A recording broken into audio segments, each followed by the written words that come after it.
Good evening, everyone. My name is John Taves, and I'm the event coordinator here at McNally Robinson Booksellers. Before we begin, I would like to acknowledge that McNally Robinson is located in Treaty 1 territory, and the land on which we gather is the traditional territory of the Anishinaabe, Cree, Oji-Cree, Dakota, and Dene peoples, and the homeland of the Métis Nation.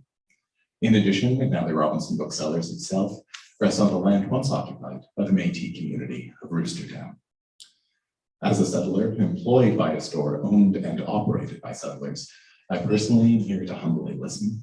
McNally Robinson as an entity strives to showcase those voices whose contributions are most vital to even approaching the goal of reconciliation. And we also aim to offer a communal space in a very small way in which an exchange of knowledge may take place and a conversation continue. We are gathered here tonight, all together here and online, along with the editor and author of this volume and so many of the participants involved, to celebrate the launch of Overcome, Stories of Women Who Grew Up in the Child Welfare System. Anne Mahon is here with us tonight and will be up here to speak shortly. But before she joins us and before we hear from everybody else involved in tonight, I just have a few quick procedural notes about the way that the evening is going to go.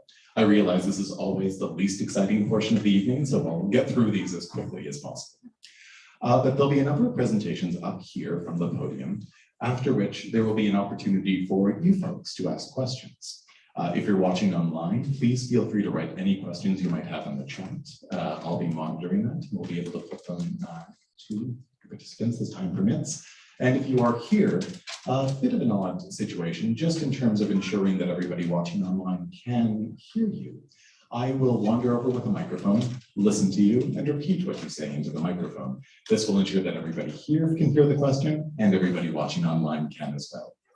As my short-term memory is kaput, I would humbly ask that you do keep your question in the form of a question and relatively short, as rest assured you will have ample opportunity to interrogate Anne when we get to the signing portion of the evening later on.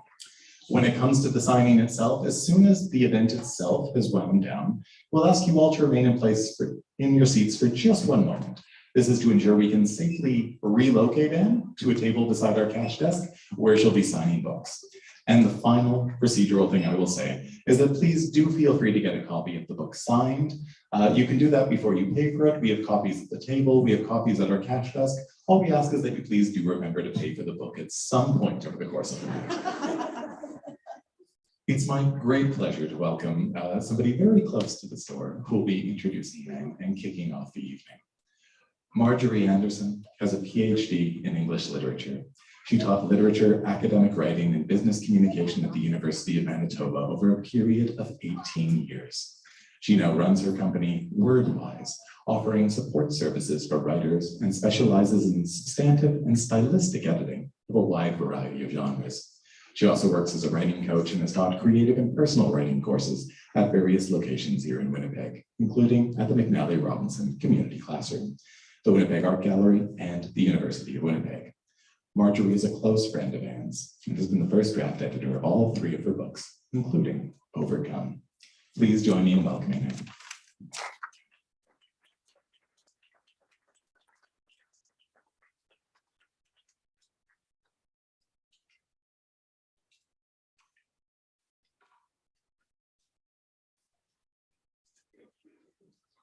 Thank you, John, and thank you, Anne. Thank you for giving me this opportunity and a privilege to introduce you. I feel a sense of liberation being here in McNally's at a launch, let out for a while from the bubble that COVID had us imposed. And I've been thinking, when I thought in that terms of the bubble, that thanks to you, Anne, and this book, that many of us here have been liberated from some other bubbles that sometimes unknowingly we exist inside. And these are the bubbles that encase us often at birth because of where we live, what families, social, cultural, and financial circumstances we inhabit, and also who we relate to and who we listen to. If we stay inside these bubbles of the known and the comfortable, we are restricted, I think. We miss out, we are cut off from other realities, other needs, and the wisdom and inspiration of those who live outside of our own circumstances. And you have chosen 3 different times over the past 9 years to forge a pathway for yourself and for us to the stories of others who have so much to teach us. Your first one, the African refugees, in your book, The Lucky Ones. And the second one, former members of gangs and redemption. And now women who grew up in the child welfare system in this book, Overcome. I love that title, Overcome. I think it takes us right to the heart of the book. It shows how 10 women participants have withstood this dislocation, oppression, and often abuse of the child welfare system, and still went on with tremendous resilience and courage to live productive, successful lives that enrich us, because they enrich the community through their art, as we have seen in the cover of the book. I wanted to hold it up. Powerful, powerful cover. When I first saw it, out of my mouth came, wow. I think it has that kind of impact. So they reach us through their art, through their social, they're working for social betterment. And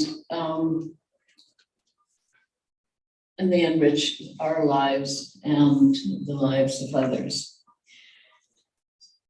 So thank you, Anne, for refusing to stay inside a bubble and for bringing the voices to us. Thank you for liberating us from whatever bubble of unknowing that has separated us from an understanding of the lives and the systems revealed in this book. We're once again indebted to you and your generosity, your creativity, your empathetic connection, and your wonderful and beautiful wisdom. So I say thank you to Anne for all this.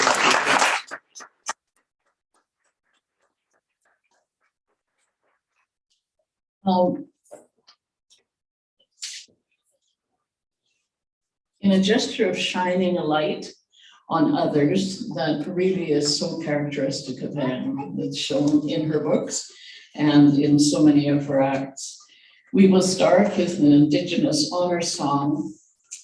Jenna, who has her story in the book Overcome, will sing this special song to honor the book participants.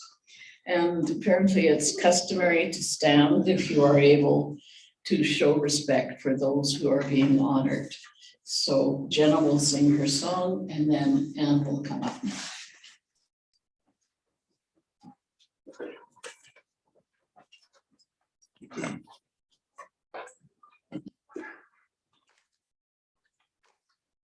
You, Anin, Tansi, Nedino, Magneto, going on, going Nedishna cause Quato Dam, Gaga, Dushnak, and New Jay.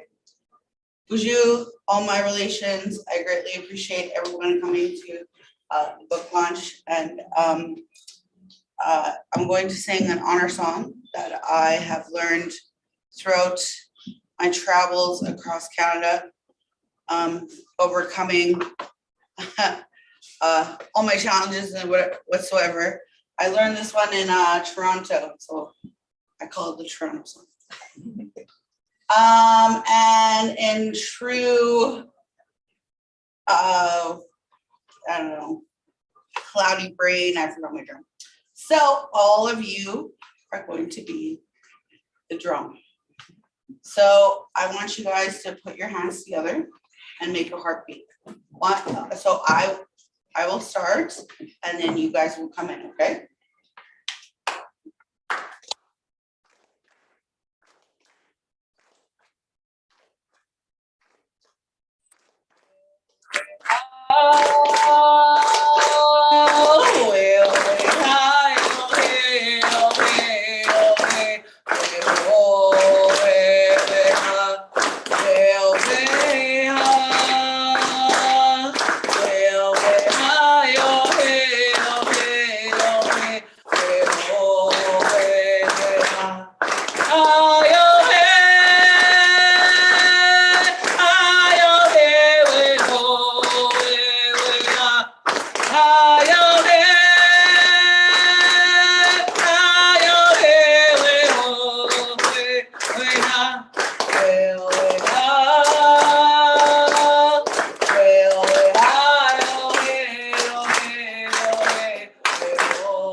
Marjorie took my notes.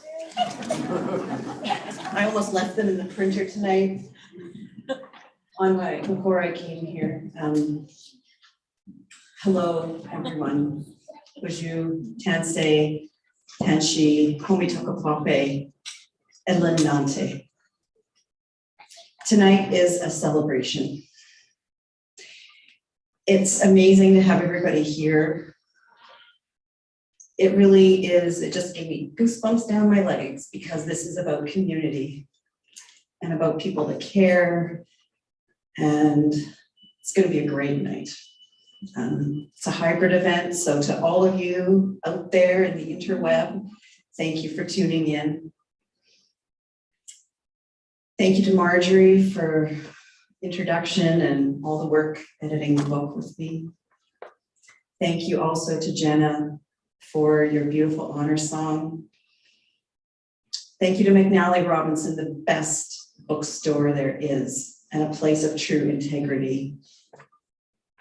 Thank you to Great Plains who published this book, who published all three of the books, and for their faith and their hard work for this book. Thank you to Beatrice Mosinier. Beatrice is somewhere out there. I know she's watching tonight from her couch or her table in BC. Beatrice wrote the foreword for this book. And Beatrice is really quite famous because she wrote In Search of April Raintree, a book that means so much to so many people and has been taught in curriculum throughout Canada, and who I think I gather, and I don't want to speak for anybody, but my understanding is that for many Indigenous girls, this was a book where they saw themselves for the first time. And that meant so much to them. It's so important that we see ourselves in the world. Beatrice also went through the child welfare system and grew up in that area. And so she writes firsthand about the book and about what that's like for her. And so I honor you wherever you are, Beatrice. I also want to pay a short proud mother moment in my thanks to Andrew Mann. Yes, same last name. Our son Andrew is a fabulous photographer, and yes, I'm totally biased, but I'm going to say it anyway. And Andrew did all of the photography in an act of giving, not for pay, and he did it for this book. And so I don't know, I can't find him, but you're there some. Oh, there you are, right in front. I don't know. I was like looking. You had a tweet coat on before. Anyway, so to Andrew, thank you. It's a proud moment for me.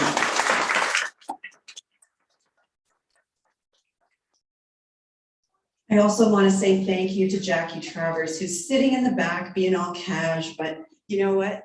It's Jackie who did the piece of art up front. Come look at it. That is the cover of the book. And so many people have said, and I'm just going to take a bragging moment. Wow, the cover of your book. That's just like Marjorie said. And Jackie, it's you. Jackie painted this during the time when she and I were working on our story. And if you happen to go to Shoppers Drug Mart to the post office, you can also get more of Jackie's work, because Jackie's work is featured on the National Truth and Reconciliation stamp from September 30th at the post office.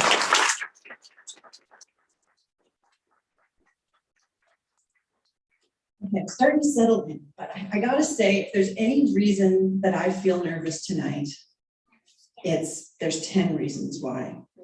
And those 10 are the 10 women who shared in the book. And I'm nervous because I want you all to have a good night. I want you to feel honored. I want you to feel full up tonight when you leave. And so my hope is that tonight will be a good night for us all. I am indebted. There wouldn't be any book if there weren't the courageous, brave, trusting women who gave a piece of themselves to me by sharing their story with me for the book. My friend Sheila Rogers of the CBC says, what's love got to do with it? She's always asking that question, sort of this sassy, heartfelt question. And if we ask, what's love got to do with this? I think that when a person shares their story with someone, that is an act of love. And then also when the story is received, it's an act of love. And so there's a lot of love in this book. And I just enjoyed working on it so much. I didn't really want to stop, but of course a book has a life of its own. And so what I would like to do is just to take a moment to honor the 10 book participants. You can stand, or you don't have to stand, or you can wave or do whatever but I just want us to hear your name. Jackie, Jenna, Mary, Amy, Marlon, Carly, Sarah. There's 2 Rachels, so Rachel W. and Rachel and Melissa, who are sisters.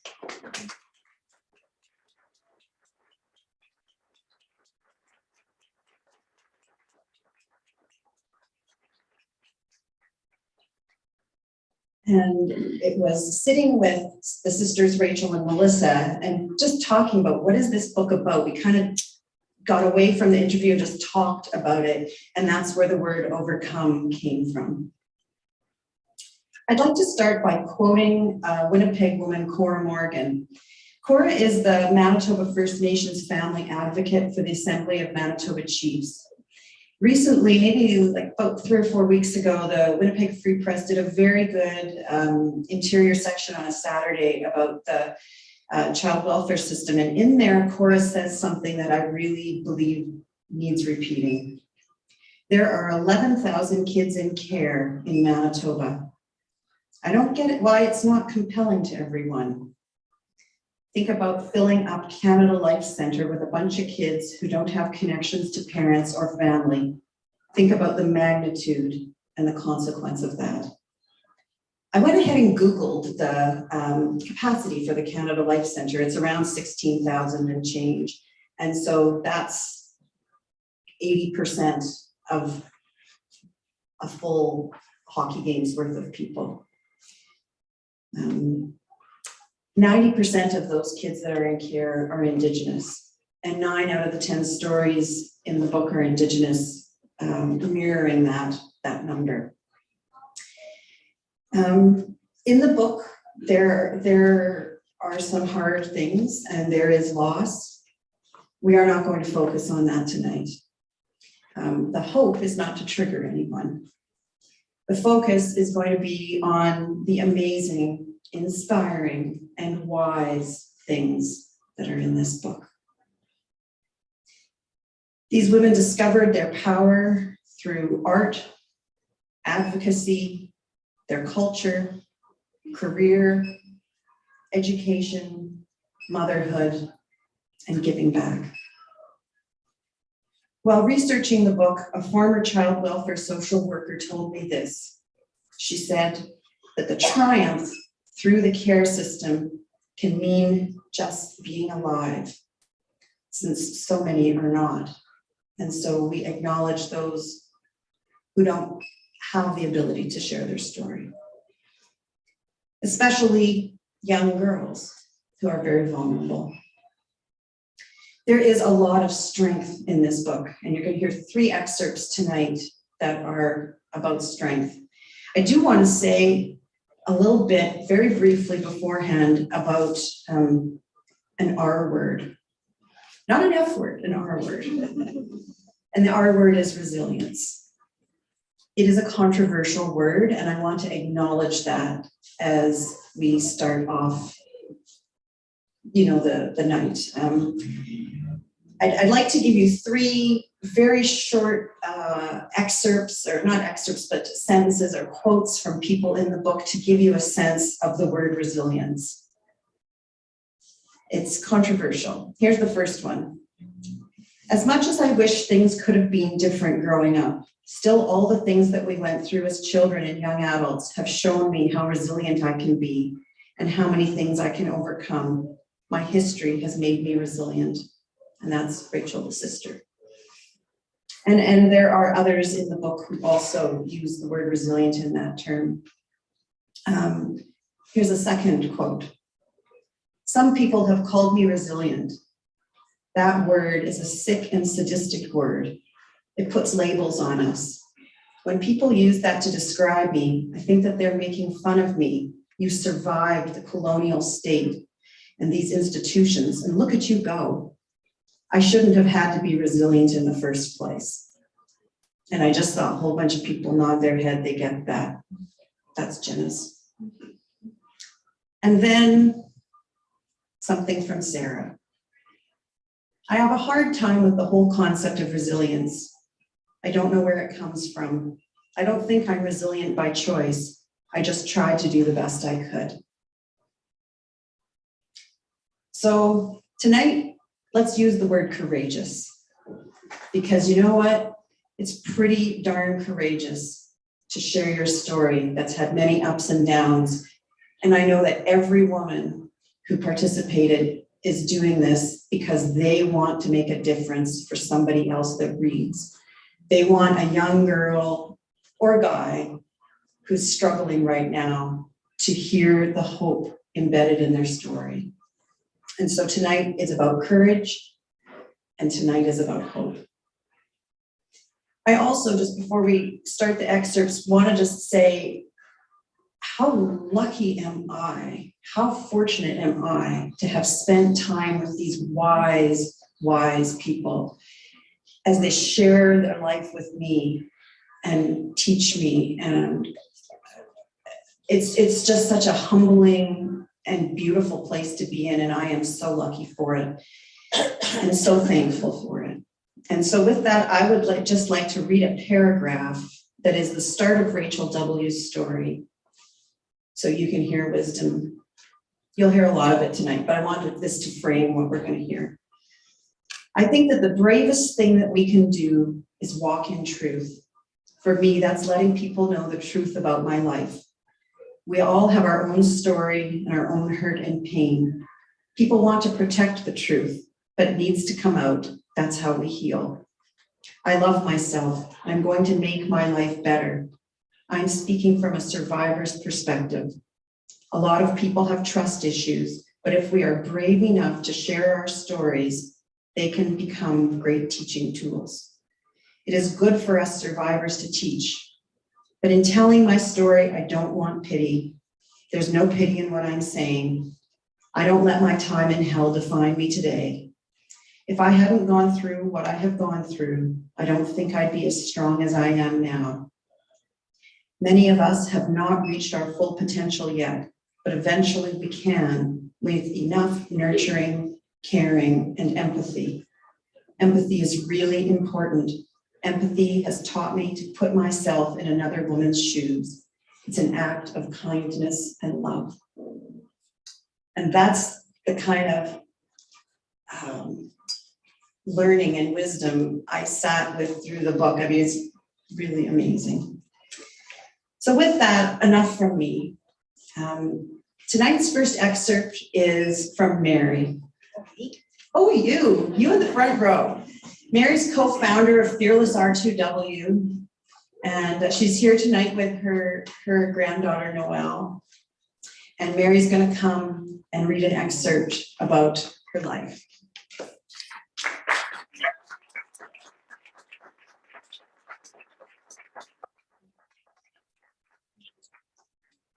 Let me get out of the way. Okay, I gotta go.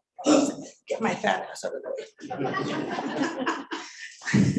Hi, everybody. My name is Mary Burton. I'm as Anne said, I'm the co-founder and executive director of Fearless R2W Incorporated. We were a grassroots group from 2014 up until 2020. And lo and behold, just because I'm a go-getter, I decided to incorporate during the very beginning of a global pandemic. Go figure. But it worked, and we were on December 16th, we were incorporated.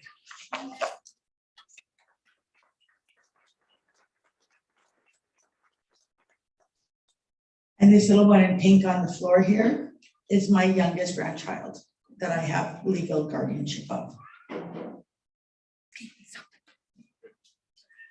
I've been called an expert in the child welfare system, but I describe myself as a helper. Michael Redhead Champagne, the co-founder of our organization, Fearless R2W, calls me a super granny. I've claimed Michael as my brother, even though we're not biological siblings. And I've come to accept this term super granny because I have successfully stopped many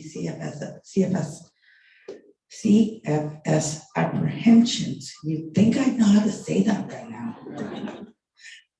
I stood my ground with CFS when I was a teenager and didn't want to be in foster care anymore. I fought the system to keep custody of each of my own children, and I have gained guardianship of 3 of my 4 grandchildren. I work as the executive director of Fearless R2W. Michael and I started it in 2014. We do CFS advocacy, housing advocacy. We educate the community on system literacy. We see ourselves as a circle of support for parents in our community, those trying to keep their kids from being apprehended, those who have gotten their kids back from CFS, but need extra support, and even those who want to learn how to be better parents. I can tell you about the name Fearless R2W. The predominant postal code in Winnipeg's North End is R2W. And the reasons we chose the word fearless is that we want people to be fearless. We don't want people to be afraid of CFS. What are you doing? Sorry, she's kind of distracting me. Where was I? We want people to be fearless. We don't want people to be afraid of CFS. We want them to be educated. When you fear something, you don't know. Sorry, you fear something you don't know, but once you learn about it and know it, you no longer fear it. Fearless RTW meets every Wednesday night. Some days we have 30 to 40 people, and some days we have 5.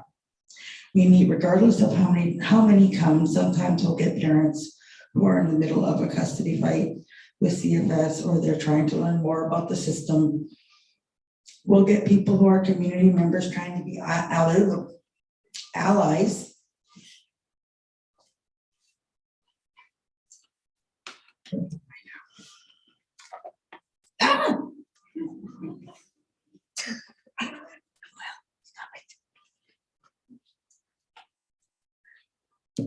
Sorry, folks, she's just being herself.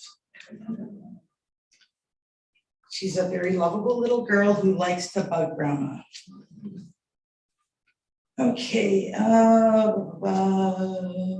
trying to be allies and learning about the system so that they can help their friends and family. Sometimes we'll even get government officials who come to our meetings, which is really cool sometimes. I get to be mean to them sometimes. But I'm not always mean. Not always.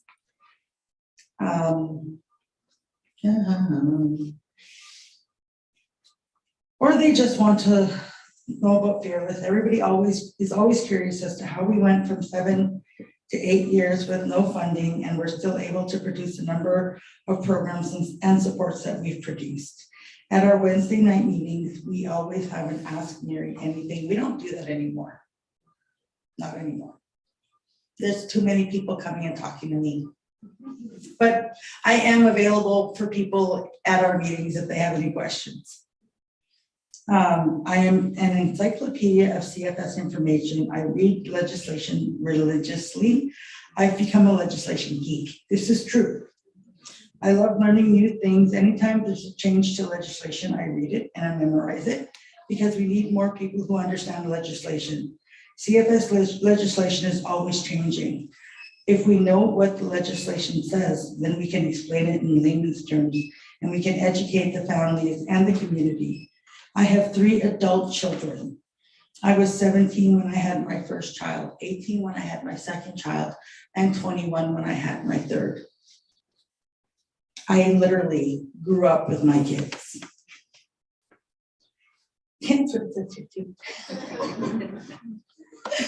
I have 4 grandchildren and total custody of 3 of them. They are young, so there's chaos with the kids everywhere, as you can see. The children's energy they need to be loud and exuberant, and their need to be heard fuel my soul. Without them, I'd be a pretty boring person. They help me live my life, and I think in a way I live vicariously through them. My grandchildren know that I love them dearly and I would do anything for them.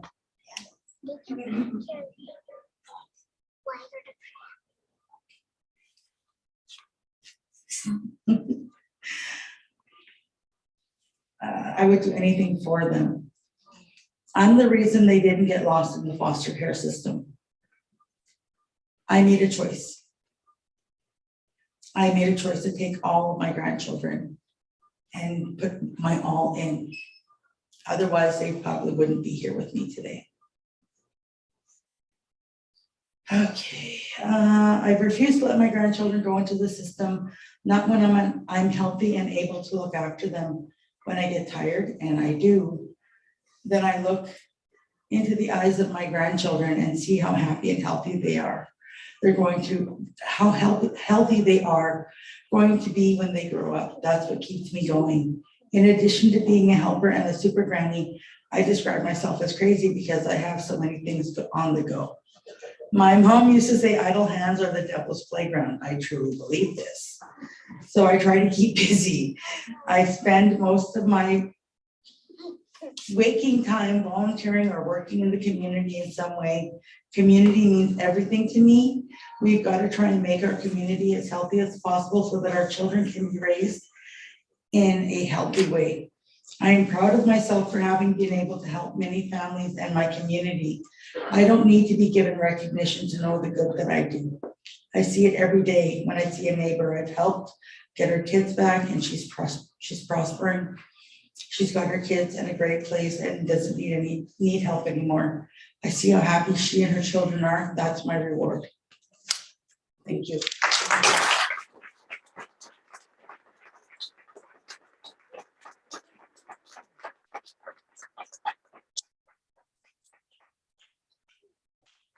Thank you, Mary.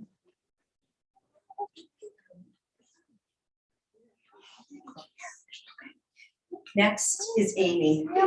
Amy built her life back after a hard time in her life, and I'm very pleased that Amy's going to read today from her story. I will just say, some people say, oh, like, how do you find your participants? And I say, well, they drop from the sky, and Amy literally dropped from the sky. I was at a book event for my second book, and somebody said, what's your next book going to be? And I told them the topic, and they said, oh, we have this person you should meet. Her name's Amy. She's really amazing. And then I met Amy. So I tracked her down. So Amy, please do come up and read your story.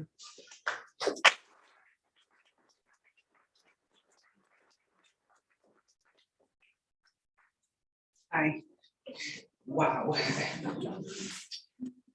Okay. I've started over a few times since coming out of care.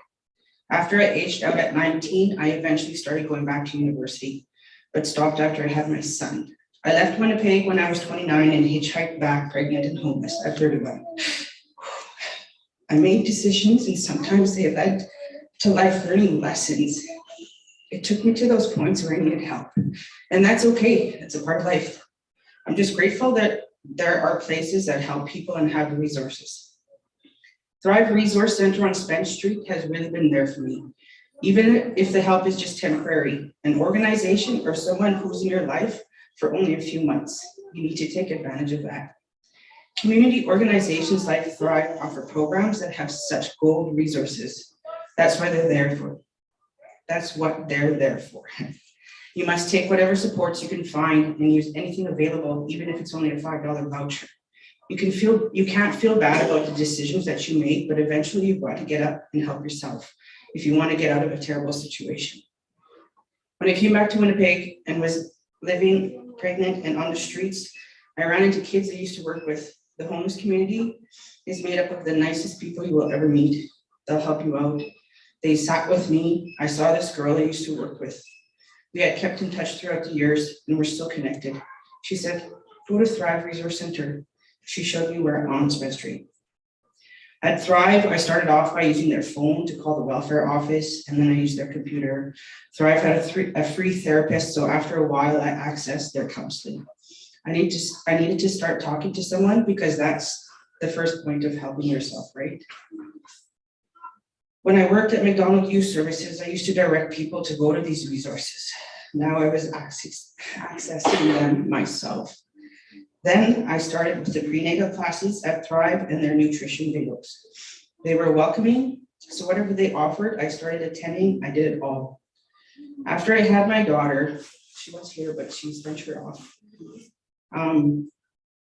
Let's see. After I had my daughter, I took parenting programs at Thrive. I took advantage of every program they had to offer. They had a volunteer sign up, so I signed up because I wanted to start volunteering. I ended up getting my daughter into daycare with Thrive. When I signed up to be a volunteer, someone at Thrive said, no, we can't ask you to be a volunteer. I was shocked. I said, what do you mean? Well, you see, we'd like to hire you instead. What? Are you for real? They're like, yeah. That's how I started working for Thrive. My first job there was being a community resource worker. I scheduled games and crafts and helped with resources, providing emergency food, baby bags, and community resources. That was around 2014. I also worked in the thrift store. And that's who name dropped me, Christy. Where are you? The staff at Thrive saw something in me. They saw me. Someone who is determined to get back on her feet. The workers there knew what I'd gone through. Thrive was my home base. I lived close by. Thrive was there when I went to have coffee, and that's where I went to connect. Then I branched out because they're connected with other community service delivery programs. I kept looking at what was posted on the resource board and learned where their community networks were. Eventually, I started back to university and graduated in 2017. The only way that you're going to get back on your feet is if you help yourself. If I'd stayed on my couch, none of this would have came to fruition. I would still be sitting there feeling sad.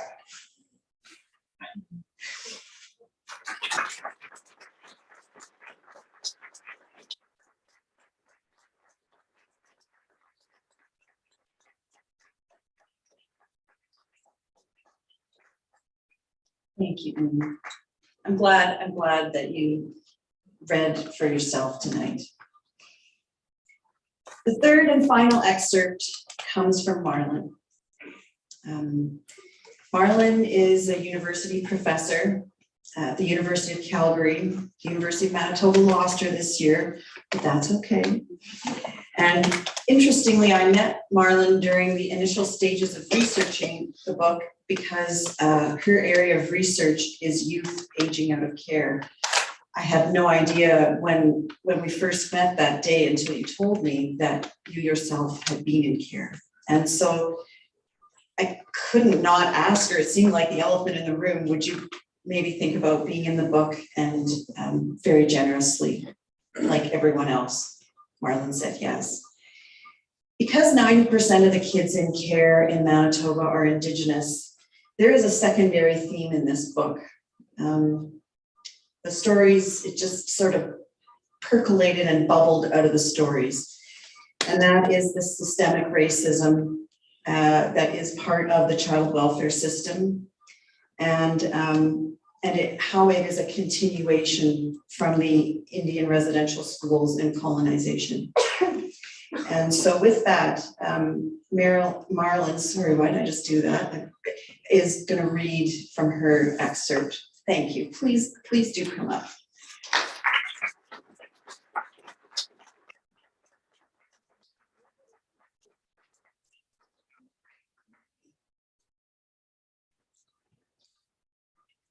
Bonjour, Anine, Tansi, hello. I work in social welfare. I've studied the human condition. There's a whole world out there that most people are not aware of. It's a world of survival. Many Indigenous families are fragmented, one of the insidious gifts that come from being colonized. Part of that fragmentation is because of the addictions in some of our families, which are there because there is a lot of hurt. Before anger, the first thing a person feels is hurt. And so many of our people have been hurt. Then they either hurt themselves or they hurt their family members. My area of specialty is youth leaving the foster care system, aging out and becoming emerging adults. Doing my research, all of the youth I worked with were Indigenous, struggling and unemployed. I used digital storytelling for my research. Using their own voices lent authenticity to their stories and was a creative outlet for them. I really got to know the young people who participated. We are failing our youth in care. There needs to be more of a safety net available for them when they emerge from care at the age of 18. They need a home because a lot of youth are homeless after they leave care. A home is really an important sense of belonging, not just belonging in this world, but belonging to yourself. You need to claim ownership over yourself. And when you have a home, you can do that. I also learned about their disconnection to the land. Because these youth grew up in care, they had never been to the communities that they have membership with. So there is a huge disconnection from the land. I also learned that these young people make their own meaningful families, many not based in blood. The key to the future is reclaiming who we are as Indigenous people. I am lucky that I had a yearning for education. I went to school, got educated, and learned about settler laws and about the history of oppression. Not everyone is interested in going to school, and that's okay too. There are other ways to learn.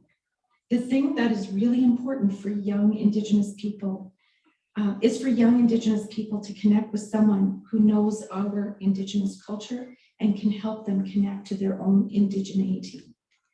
I tell young Indigenous people to find something to love about our Indigenous culture, because when they find those things, they find meaning and purpose for their existence. Once they understand who they are as Indigenous people and what has been done to their families, then they can reclaim their pride, dignity, and the willpower to effect change for themselves.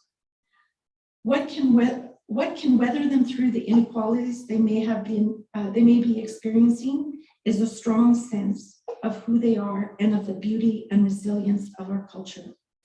What I have learned from reclaiming who I am as an Indigenous woman is that once you are proud of who you are, then you allow other people to be who they are. Different worldviews, different faiths, different cultures can all coexist. None of them are wrong. There are still lots I have to learn about what it means to be Indigenous, and we have conflict in our communities just like other ethnic groups, but there is also a lot of beauty, a lot of strength in our Indigenous culture. And once you begin to see that, I think that it can give a person a sense of purpose, strength, and direction. When I was a little girl, I was angry with my mom, and somehow I made her responsible for our poverty. I didn't understand why we lived in poverty, and I certainly wasn't aware of the forces beyond my mother's control that dictated where we were in our life. I didn't understand my mom's backstory. I didn't know how our people had been subjugated, and I didn't understand racism or why my mom was not able to get a job. I just saw the after effects of all of that. Today I hold this racist society responsible for all the things that hurt my mom, my family, and my people.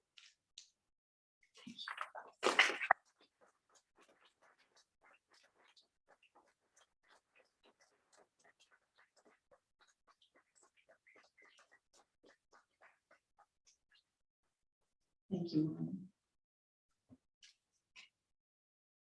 Just before we start questions and answers, well, I don't know if we'll have any answers, but we'll take the questions.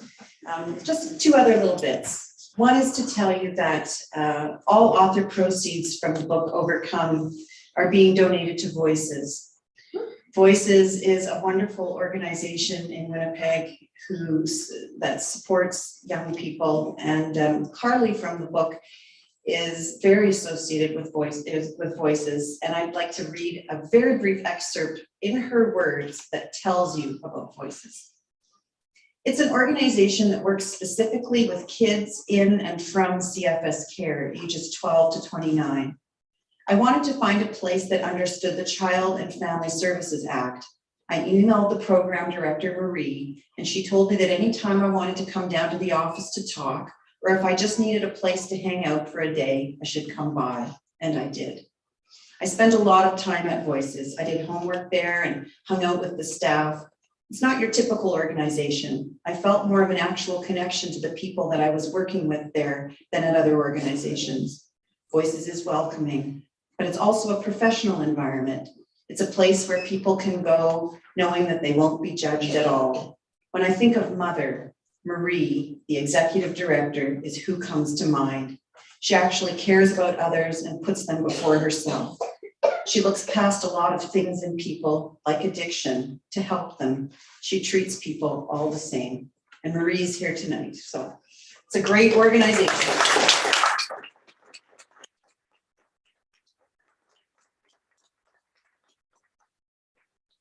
The last words before we move into any questions are from Sarah, who is in the book. I just thought it was a really beautifully put ending to her story and a good sort of place for us to pause tonight. Most of my life, I didn't feel like I had any choice. I was powerless against my foster parents in group homes, and then I was powerless against an abusive boyfriend that I couldn't get away from. I was completely powerless against crippling poverty when I was trying to get a job and have an apartment, so I didn't end up on the street. When I finally left that abusive relationship, I never wanted to be in a position where I had to do that again. I didn't know how, or even if I could have any different life. I really felt like there was no way out. But I do not feel powerless today. When I started to go to school again, I started to have more of a choice.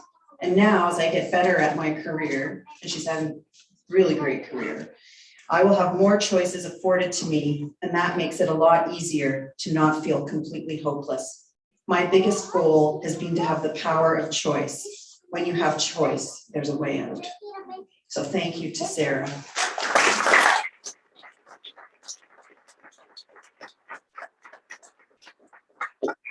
We started a little late, and so I'm not sure how long, John, you want to take questions, or even if there'll be any, but now would be the time. I'll make sure my microphone is turned on.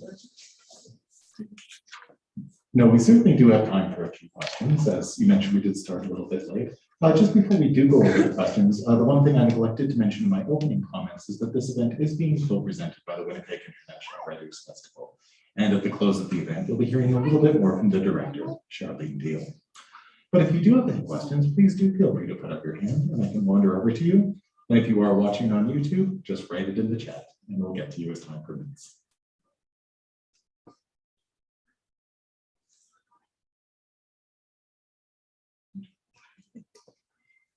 And if there are no questions, That's okay too. that's absolutely okay.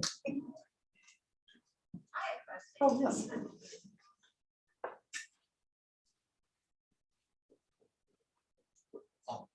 Thank you. I'm just wondering if, and I'm looking very forward to reading this book. I'm wondering if it, in the book, if it addresses, you had said there's 11,000 kids that are in care in the foster system in Manitoba currently. I think it had gone down a little bit to only 9,000 or something last I had checked, which is still disgusting, right? I'm wondering if in the book it addresses how many of the kids or any people's stories about being taken into care who didn't need to be taken into care, those people that are in the system that aren't there for abuse or neglect, that are there because they're easy pickings for a system that knows how to manipulate to get kids out of homes instead of supporting parents and into a system where they just end up lost. Because not every child in that system needs to be there. If anybody had shared a story, something to that effect. I think Mary is the best person to answer this. And it's funny, part of what you say in your story comes to mind. In Fearless, in the postal code of R2W, it is largely Indigenous, and in that neighborhood, it's 1 in 6 kids. When we started out in 2014, it was 1 in 6 kids in that entire R2W postal code area that was being apprehended daily. There was 365 newborns being apprehended in a year, right from the hospital, right from the time that they're born. Those children that were being born didn't need to be put into care. Out of every 100 apprehensions, 85 of them don't have to happen because they're not abuse related, they're not neglect related, it's poverty and genocide. And it is for the it is up to the families to be able to fight the agencies and to fight the system. And 9 times out of 10, 9 times out of 10, those families don't have the tools that they need to fight the system. That's where we come in. That's where Fearless comes in. We educate the families on the child welfare system. We educate them on how to fight the system in a good way so that they will eventually get their kids back. And I can honestly say every family that I've helped reunify is still together today.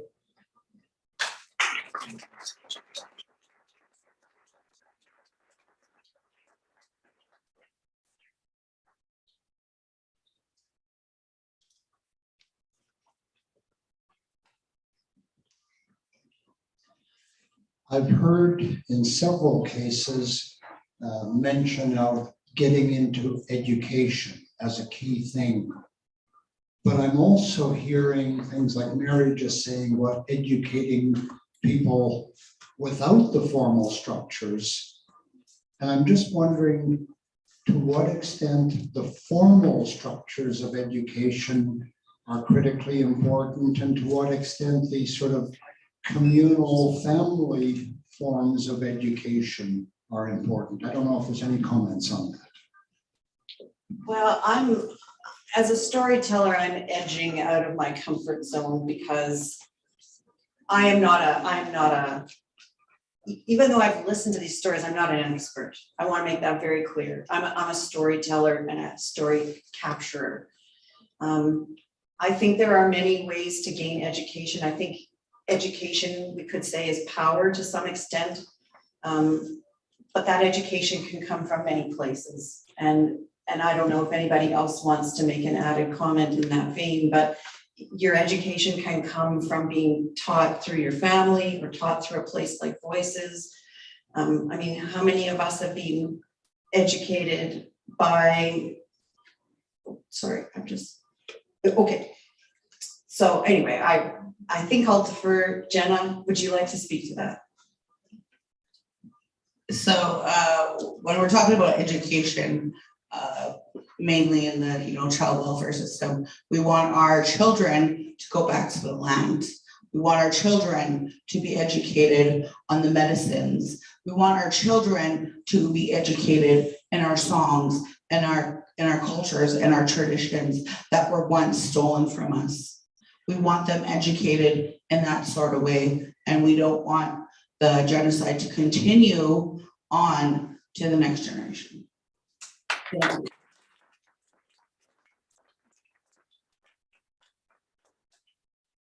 I just want to echo some words from my survivor sisters. I also feel that more recently we were talking about child reform, and I often wonder what that looks like to many of our Indigenous agencies across Manitoba, because there's still the legislation, standards, procedures that are not actually being followed. If something was in such a rush, we're keeping families together. If there was a situation, why do you come 7 or 8 weeks later and say, oh, well, we're planning on apprehension? There's other ways going around it. Preserving that family unit should be the most important focus. There's so many mission statements from each agency, and I know that in my heart, the mission statement is keeping families together. Because if you could temporarily take a child for 2 weeks or a few months until that person gets up, it's going to take some time. We need our agencies to meet us where we're at as families, as survivors, and healing does take time. I'm finding it hard to understand how we still are at a high number, which is about 11,000 still. They're given back, but they're still under permanent guardianship. Still making them child in care, essentially.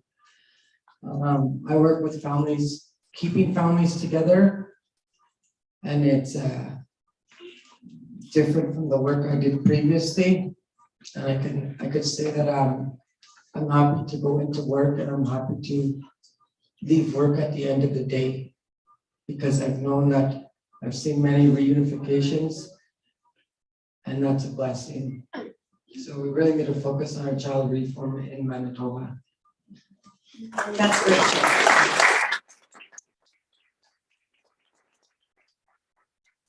We have time for one more question, which is right here.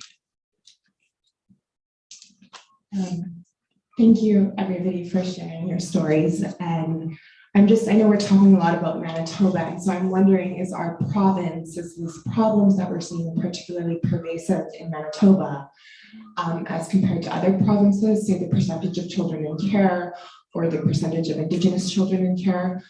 And if yes, are there other provinces that we can learn from or have legislation that's different that we would lobby to adopt here? Marie, take it away. Thanks for your question. So yes, in Manitoba, we have the highest rate per capita of kids in care. And we have a relatively small overall population. So the fact that 11,000 kids, and as you mentioned, some may have been returned home, but their files are still open. So 11,000 kids in total still connected to the child welfare system is pretty outrageous. We have more kids in care per capita even compared to Ontario. Now in Ontario, there is a high percentage of kids in care, but their high demographic is for Black children. And in each community across Canada, I'm sure there is a different makeup of who is the highest demographic of kids in care. But after so many years of youth in care speaking up and wanting to see change happen in the provincial child welfare systems, what we've learned is that the issues persist from coast to coast to coast. Kids in care will, when we get together and have these conversations, we'll find no matter where you were in care, whether provincially or in your community or wherever, somehow we have the same concerns and we're arguing for the same changes. So I'm hoping through the stories that are shared in this book and by the support of people in our community, we can see some real lasting change. And one thing that young people are really asking for is, rather than having a child welfare system that determines that you transition out of care when you turn 18 or 21, or some other arbitrary number where you get a magic bean and suddenly you can figure out life on your own. Rather than that, let's base our transitions on readiness. What do you need to feel safe and secure moving out onto your own? And even then, it's not on your own. It's into interdependence, into community, into connection with your land, your community, and most importantly, with yourself. I hope that helps.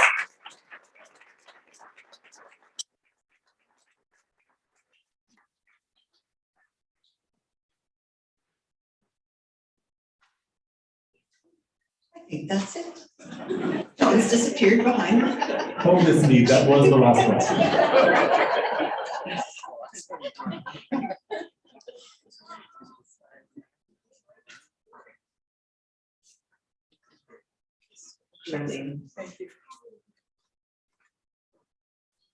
Hello, everyone. My name is Charlene Deal, and I'm the director of the Winnipeg International Writers Festival. And this event tonight is part of Thin Air 2022, our annual writing festival. It has been an extraordinary evening. I think you will all agree. And I would like you to show your appreciation to all of the people who shared their stories tonight, as well as to Anne, please.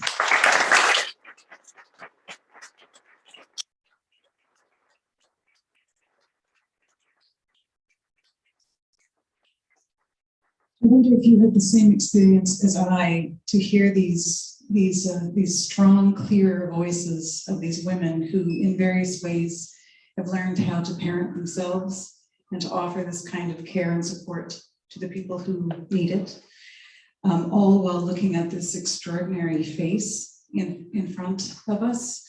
I just feel like there's a sort of power and potency in the determined adult woman who will create a sense of family for herself if she was not offered that as a kid, and to fight so hard to offer that to all the little people who should never be without their families. So I'm extremely grateful for each of you who spoke today and all of you who contributed to the book, and for you, Anne, to have gathered the stories together, because these are exactly the stories with this strong, gorgeous, determined face that we watch.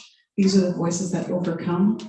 And this is the ongoing power of storytelling and of these ways of gathering books so that we can share an experience of being offered a story. If this is not a story that is yours to have lived, it's ours to experience empathically through the stories that are shared with us. So I'm hugely grateful for this really amazing evening and for the kind of opening and learning that I have been offered, and I think probably almost everyone else in this room is feeling the same. So can you please share your gratitude for what we've been offered tonight.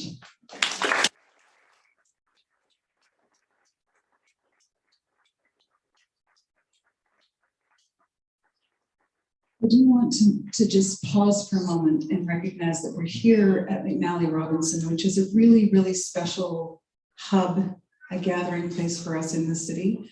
This is the place where we can share stories and where we can encounter many, many, many other kinds of voices that are carried here and treasured. So please also join me in thanking McNally Robinson for their tremendous hosting, and to John, who hides behind the thing here, but is kind of the voice of God and the magic here. So thank you to McNally.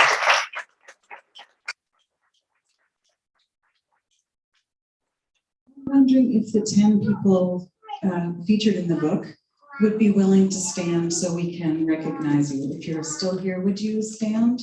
You can see a few flowers here and there, but I would like to see you, and I know others would too.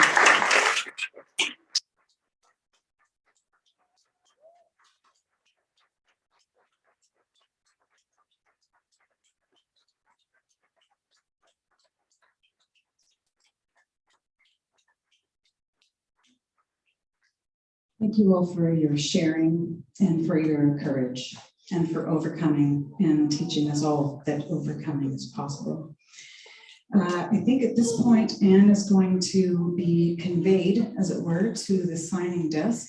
So if you would just pause for a moment while that transition takes place, and then you can all surge toward the cash desk to get your book signed. As John did say earlier, please do pay for the book before you exit the store. And it would be great if you would take a few minutes to pop onto our festival website. It's thinairfestival.ca, and encounter some of the other writers that we're featuring this year. Thanks so much for coming. Good night.